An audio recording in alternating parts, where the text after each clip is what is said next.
Yo there, everyone. KCR Jones here, and welcome to this. This is going to be a pretty good video, I gotta say. I've been waiting at least a year to put this one together, and oh boy, oh boy, oh boy, controversy. Well, not controversy, but people have mixed opinions about this and have mixed information. Well, I'm not to say that I'm right, you're wrong, but I have factual information to back me up with this, which I will prove in this video. Blah, blah, blah. It's a model train. Who the hell cares? Well, I do, of course. And probably you too. But here in front of me is the new Lionel Legacy New Haven R-2-a Mountain. This thing came out in a batch of New York Central L-2-a toolings. This comes with all the new Legacy features, and of all things, whistle steam in a classic way on a revisioned engine of today. I'm going to give you a theory on that in a little bit. But the first thing I wanted to show you is look at the size of this thing in the box. If you don't believe me, here is a PS1 40 foot for scale. I can't even get it all in one frame, and I'm hitting the back of the wall here. This sucker is huge. That was the thing that we said at the train store when I got this was, holy crap, that box is ginormous. But yep, I'll go into detail, and of all things, my R1 Mountain is in the shops. A lot of people know me for that. And my camera battery I cannot find. So I can't get the really nice, high quality pictures, like up close for the details. So you'll just have to deal with it on the iPad camera. I know. Unfortunate, but oh well. Let me clear the review table, get my book out, and let's go over the history of this thing. All right, this is like take 3 because every time I keep going on way too hard about this, but okay, guys. I think I might have shown this before on camera, but this is something I've nicknamed the Good Book and the Bible. Just because if you wanted to know what this, or you know, how I know so much about the New Haven, all comes from this book, New Haven Power. And I gotta say, if you want to learn anything about a railroad, like their history, what they did, where they were, and especially what they used, get yourself one of these books. You know, if you want to know New Haven, get New Haven Power. I know there's New York Central Power, Pennsylvania Power. I want to say there's B&O Power, but it's not just the Power series you want to look out for. Just keep an eye out for any railroad, like actual railroad history books. They're very interesting, but I want to say my bookmark is in the right spot. Yes, it is. I'll get it out of here because this is a train video, Casey, not about DDLC. We'll talk about that later, but right here, the R-2-a Mountains. It says it in the book that New Haven classified these as mountains. They wanted them after the R1s, which, of all things, the McClellan fire tube boilers were amazingly on the R2s and R2As. They did not work, and they all had to be rebuilt with standard boilers. It sounds dumb, but it was a dumb decision. There's 3507 in the books. As you can see, the builder's view from 1926. And, well, here's the Lionel model. And I gotta say, even seeing it right here in front of me, the few differences, like the tanks and the pilot area in particular, you know, it doesn't bother me, like, at all. I kind of like it. At the price it is, yeah, it'd be nice if, you know, we can change that out. But honestly, there's only so much you can do with old toolings. That's something I love to say. And I wanted to say, yes, it's this one. 3501 represents the shove of an eastbound freight out of Cedar Hill. Drop the cab 6 inches, change the lettering, and you'll have a New York Central L-2-a Mohawk.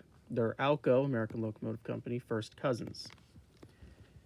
Which, yeah, looking at the tooling here, they are pretty much the same damn thing. It's fun to note, though. And of all things, just to put down a dispute, not a dispute, but just something that someone brought up for my attention. The later mountains, the R2 and R2A, there they are, 1926, that's the one Lionel made. And the R3s, the later 3-piston type, These were tried out and called the New Haven type because they were so different. And by different, I mean they were third pistons, so, you know, the drivers are offset a little bit. There's a third piston under the smoke box there, reaches to this driver. No, it reaches on the inside, and it adds pretty much another half of a locomotive to a locomotive, if that makes sense. But yeah, these are the later type, which were dubbed the New Haven type, 3-piston power, but that, as it says right here, the name didn't stick. Oh well. Well, either way, what we have in front of us is an R-2-a mountain. We should only be concerned about, you know, these couple pages that go all into depth about the R-2-a. But yes, I'll get close up to the detail now. We can, you know, look at this thing in high glory of this darn little iPad because I'm still upset that I cannot find my damn camera battery.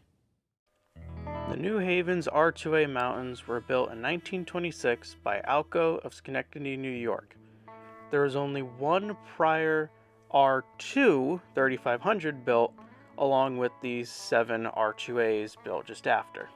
The R-2-as in particular were a heavy batch of mountains, implying that they were much heavier and stronger than the lighter R-1 type mountains the New Haven wore. Those were a USRA standard. I will admit, after talking to a couple friends about the R-2-a's history, a couple speculated that maybe this was an Alco design that the New Haven and the New York Central wanted to buy, versus either road building them to their specific likings. Which, speaking of to their road's likings, this got me thinking.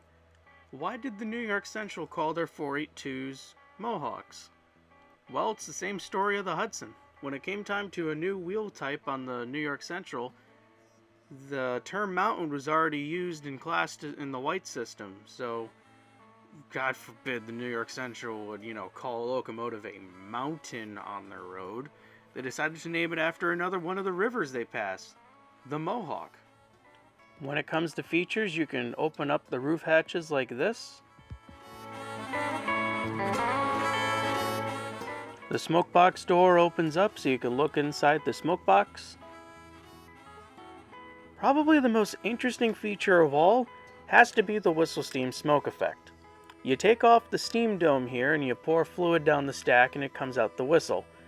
To older Legacy fans, you would know this is the way all whistle steam is done.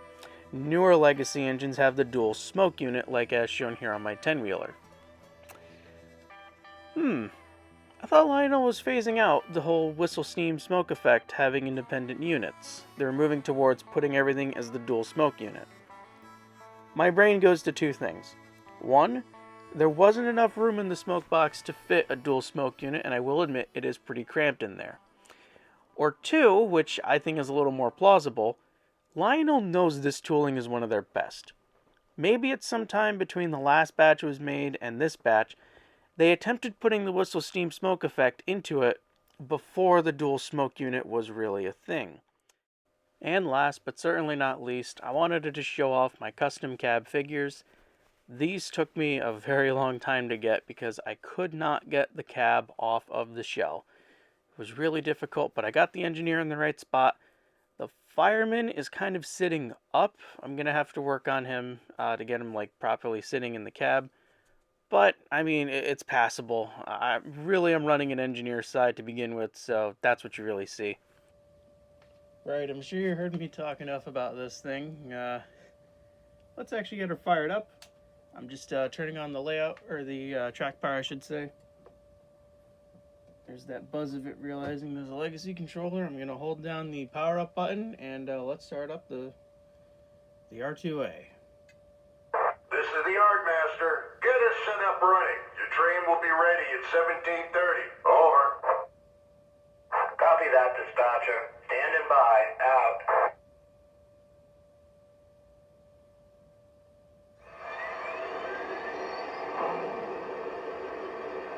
Yep.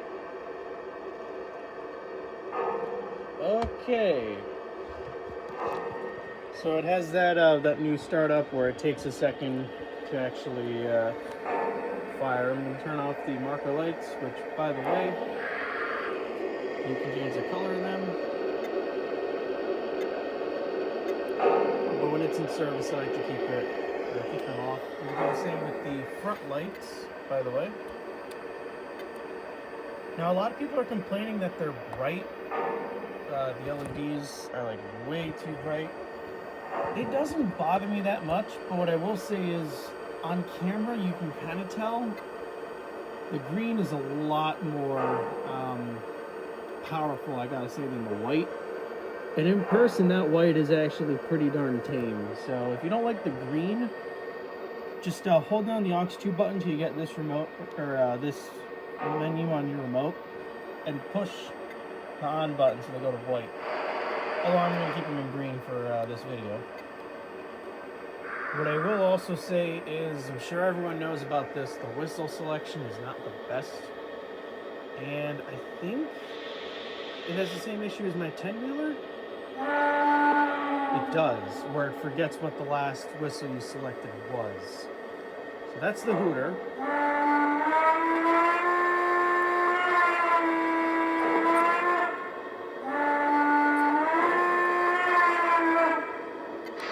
This is apparently a New York Central 10-wheeler whistle. It was put on the E6 Atlantic, and I'm sure a lot of people know.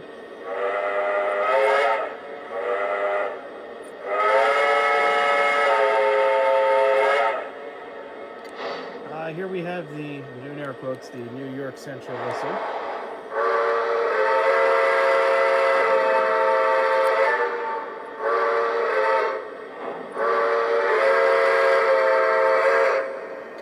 This is the one I like to use, the Pierre Marquette Nickel Plate Road, either one, it's the Berkshire whistle as it's nicknamed.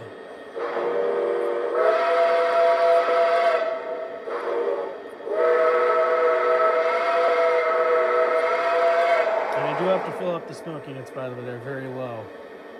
And last but not least, I'm pretty sure this was only ever used on the Polar Express, as in the scale one. Kind of cool to have it on a different engine, although I was not expecting it on the new batch of Mountains.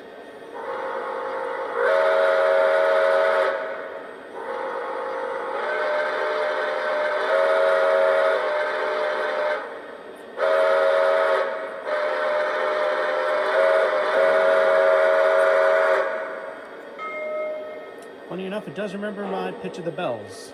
You can change the pitch of the bells.